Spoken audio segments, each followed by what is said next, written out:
Hello friends, I am Troyambag Nayak. Welcome back to our channel বিনিয়োগ। আজ আমরা NJ balance advantage fund নিয়ে একটু আলোচনা করব। আমাদের অনেক ক্লায়েন্টের এই ফান্ডে ইনভেস্টমেন্ট আছে। তাদের বিভিন্ন কোয়ারি আসছিল কিছুদিন ধরে যে ফান্ডটি কেমন পারফরমেন্স করছে বা ফান্ডটি একই জায়গায় দাঁড়িয়ে আছে, ফান্ডটা বাড়ছে না। তো তার রেসপেক্টেই আমরা আজকে কিছু ডেটা আপনাদের শেয়ার করব। সেই ডেটা দেখলে আপনারা বুঝতে পারবেন যে ফান্ডটির ভেতরে কি আছে এবং ফান্ডটি আগামী দিনে কি করতে চলেছে, আপনার কনফিডেন্স বিল্ড আপ হবে। তো আসুন আপনাদের স্ক্রিনে নিয়ে যাই।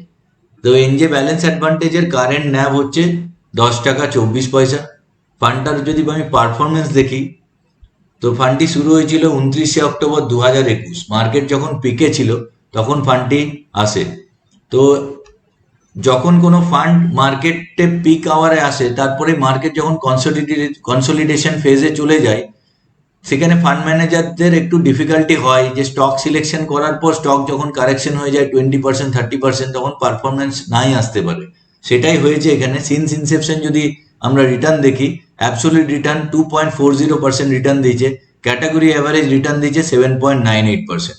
আর সেখানে যদি আমরা অন্যভাবে অ্যানালিসিসটা করি, রিসেন্ট পারফরমেন্স যদি আমরা দেখতে থাকি, তাহলে কিন্তু দেখবো অভাবনীয় উন্নতি করেছে NJ balance advantage fund. Current 1 উইকে 1.19% রিটার্ন দিচ্ছে, সেখানে ক্যাটাগরি অ্যাভারেজ রিটার্ন দিচ্ছে 0.85%। যদি আমরা 3 মান্থের পারফরমেন্স দেখি, 5.13% রিটার্ন দিয়েছে NJ balance advantage fund, category average return দিচ্ছে 5.02%। যদি 1 মান্থের পারফরমেন্স দেখি, 2.40% রিটার্ন দিয়েছে, ক্যাটাগরি অ্যাভারেজ রিটার্ন দিয়েছে 2.21। যদি লাস্ট 6 মান্থের আমরা বিচার করি, তো 2.60% ফান্ড রিটার্ন দিয়েছে, ক্যাটাগরি অ্যাভারেজ রিটার্ন দিয়েছে 1.54%। তো ফান্ডটি যথেষ্ট ভালো করছে, ফান্ডটা নিয়ে কোনো চিন্তার কারণই নেই, কেন ফান্ডটাতে রোবাস্ট পোর্টফোলিও আছে। ফান্ডটা যদি আমরা পোর্টফোলিও দেখি, দেখুন কিরকম ডাইভার্সিফাইড পোর্টফোলিও করা আছে। লার্জ ক্যাপে ইনভেস্টমেন্ট আছে 19.47, মিড ক্যাপে 19%, স্মল ক্যাপে 10.37%, আর আদার ক্যাটাগরিতে 4.94%। এবার যদি ফান্ডটার বেস্ট 5টা হোল্ডিং দেখি, ICICI bank, IndusInd bank, HDFC bank, Reliance Industries এবং কোটাক মহিন্দ্রা ব্যাংক। এবার এখানে আমরা যদি আর একটু ভেতরে অ্যানালিসিস করতে যাই, ধরুন কোটাক মহিন্দ্রা ব্যাংকের কথাই আমি বলি, তো কোটাক মহিন্দ্রা ব্যাংকের কোয়ালিটি নিয়ে কোনো সন্দেহ নেই। অনেক মিউচুয়াল ফান্ড কোম্পানিতে কোটাক মহিন্দ্রা ব্যাংকের হোল্ডিং আছে। তো কোটাক মহিন্দ্রা ব্যাংকের যদি আমি চার্ট খুলি, তো এখানে আমি জাস্ট উইকলি চার্টে আপনাদের নিয়ে যাচ্ছি। উইকলি চার্টে আমরা দেখতে পাবো যে Kotak Mahindra bank all time high কোথায় করেছিল। দেখুন এখানে ডেট দেখাচ্ছে 25 অক্টোবর 2021। তো 25 অক্টোবর 2021 2239 টাকা 2240 টাকা লেভেলে কোটাক মহিন্দ্রা ব্যাংক ছিল। আজকে কোটাক মহিন্দ্রা ব্যাংক ট্রেড করছে 1962 টাকা। মানে অলমোস্ট আপনাকে যদি আমি এখানে দেখাই, তো অলমোস্ট 13.72% ডাউনে আছে কোটাক মহিন্দ্রা ব্যাংক। তো এই ধরনের পোর্টফোলিওতে Kotak Mahindra bank like share যদি 13% ডাউন থাকে, আপনি এশিয়ান পেন্টসের চার্ট খুলে দেখুন, অলমোস্ট 15% ডাউন আছে। বার্জার পেন্টের চার্ট খুলে দেখুন, অলমোস্ট 20% ডাউন আছে।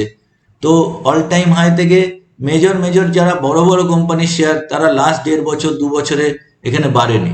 তো যেখানে ফান্ডের পোর্টফোলিওতে যে শেয়ারগুলো আছে, তারা যখন 15% 20% ডাউন আছে, সেখানে ফান্ড কিন্তু 20% পড়ে নেই। ফান্ডের ন্যাপ কিন্তু 10.24% হয়ে গেছে। তো এখান থেকে বোঝা যায় যে কামিং ডেজে যে যখন এইসব স্টক রিভাইভ করবে, তখন ফান্ড কতটা ভালো পারফরমেন্স করবে। তো এনজের ফান্ড ম্যানেজমেন্ট যথেষ্ট কেয়ারিং এবং ইনভেস্টার ফ্রেন্ডলি, এবং এনজের রিসার্চ টিম যথেষ্ট স্ট্রং। আমি এনজের সাথে প্রায় অলমোস্ট 14 ইয়ার্স যুক্ত আছি। I am quite confident about that fund. তো এই ফান্ডে নিয়ে কোনো চিন্তারই কারণ নেই। আপনারা এতে ইনভেস্টমেন্ট করতে পারেন, স্টে ইনভেস্টেড থাকতে পারেন, কেননা এই ফান্ডটা মার্সের যেটা ডাইনামিক অ্যাসেট অ্যালোকেশন আছে, সেই রেপ্লিকাই ফলো করে, যেটা স্মার্ট বিটা প্ল্যাটফর্ম। ইন্ডিয়াতে এনজেই pioneer smart beta platform run করার ক্ষেত্রে। স্মার্ট বিটা প্ল্যাটফর্ম হচ্ছে ইউএসএতে হাইয়েস্ট নাম্বার অফ ফান্ড তারা ডিল করে, কারণ ইউএসএতে অ্যাক্টিভ ফান্ড থেকে প্যাসিভ ফান্ডের দিকে ঝোঁক বেশি। তো যে কোনো ডেভেলপ কান্ট্রিতে যা হয়, ডেভেলপিং কান্ট্রি সেই দিকেই যায়। তো ইন্ডিয়াতে হয়তো 2030-35 সালে স্মার্ট বিটা কনসেপ্ট সবাই আলোচনা করবে, তো এনজে অলরেডি 2021 থেকে সেই কনসেপ্ট চালু করে দিয়েছে। তো এটা একটা ইনভেস্টারের ইনটিউশন, বুঝতে পারা যে আগামী দিনে কি হতে যাচ্ছে। সেখানে যদি আমি ইনভেস্টেড থাকতে পারি, আমার ডেফিনেটলি ভালো রিটার্ন আসবে, অথচ আমার ভোলাটিলিটি কম থাকবে, মানে আমার উতার চড়াও কম হবে, কিন্তু আমি একটা স্টেডি রিটার্ন পাবো। তো এই ফান্ড নিয়ে এটুকুই ছিল বলার। এবার আমরা একটা নতুন ফান্ড এনজে লঞ্চ করেছে, এনজে ইএলএসএস ট্যাক্স সেভার স্কিম, যেটা একটা open ended equity link saving scheme. এটা 3 বছরের লক ইন থাকবে। আপনি যদি কোয়াইট কমফোর্টেবল হন যে 3 বছরে টাকা আপনার লাগবে না, তাহলে এই ফান্ডটাতে ইনভেস্টমেন্ট করার খুব ভালো স্কোপ আছে। তার কেননা এই ফান্ডটাও এনজের টোটাল রুল বেসড অ্যাপ্রোচের ওপর ডিল হবে, লং টার্ম ওরিয়েন্টেশন থাকবে, আর ফোকাস পোর্টফোলিও থাকবে। এই ফান্ডটার ডিটেলে যদি আপনাদের দেখাই, আমি স্ক্রিনে একটু জাস্ট নিয়ে যাচ্ছি আপনাদের, যে এই ফান্ডটার কিরম পারফরমেন্স আসতে পারে বা ফান্ডটার টোটাল রিসার্চ মেকানিজম কি আছে। তো দেখুন এখানে how to find out quality. প্রথমেই ফান্ড ম্যানেজমেন্ট কি বলছে, রিমুভ অ্যান্টি কোয়ালিটি, মানে হাইলি গিয়ার্ড, যেগুলো অযথা বেড়ে আছে শেয়ার, সেই শেয়ার প্রথমেই ছেটে দেবে। হাইলি ভোলাটাইল, প্রচন্ড উতার চড়াও হয়, ওপরে ওঠে নামে, এই ধরনের শেয়ার এই পোর্টফোলিওতে থাকবে না। হাই প্রমোটার ডেট, মানে প্রমোটার যদি বেশি ঋণ নিয়ে থাকে, সেই সব কোম্পানিকে রাখা হবে না, এবং লস মেকিং কোম্পানিকে এখানে রাখা হবে না। And what is quality? Consistent profitability, যে কোম্পানি কনসিস্টেন্ট প্রফিট দেয় সেই সব কোম্পানিকে রাখা হবে। হাই লিকুইডিটি, যে কোম্পানিকে তাড়াতাড়ি করে আমি বিক্রি করতে পারবো, বিক্রি করে আমি ফান্ড নিয়ে আসতে পারবো, সেই কোম্পানিতে রাখা হবে। যেমন এখানে উদাহরণ দেওয়া যেতে পারে প্রক্টর অ্যান্ড গ্যাম্বেল। কোম্পানি হিসেবে কোনো ডাউটই নেই, কিন্তু কোম্পানিটির লিকুইডিটির প্রবলেম আছে, কেন কোম্পানির বায়ার সেলার সবসময় পাওয়া যায় না। তো প্রক্টর অ্যান্ড গ্যাম্বেল খুব ভালো শেয়ার হওয়া সত্ত্বেও আমরা কিন্তু এই পোর্টফোলিওতে এখানে এনজে রাখতে পারবে না, কেন এখানে লিকুইডিটি নেই। হাই সলভেন্সি থাকবে আর অ্যাপ্রোপ্রিয়েট ক্যাপিটাল অ্যালোকেশন। তো এই বেসের ওপরে কাজ হবে। তো যেটা ফান্ড ম্যানেজমেন্ট বারবার বলছে, ডোন্ট চেজ পারফরমেন্স। আমরা এখানে পারফরমেন্সকে চেজ করব না, এর মধ্যে কোয়ালিটি বিজনেস আমরা নেবো, এবং কোয়ালিটি রিটার্ন লং টার্ম পিরিয়ডে আমাদের পাবো।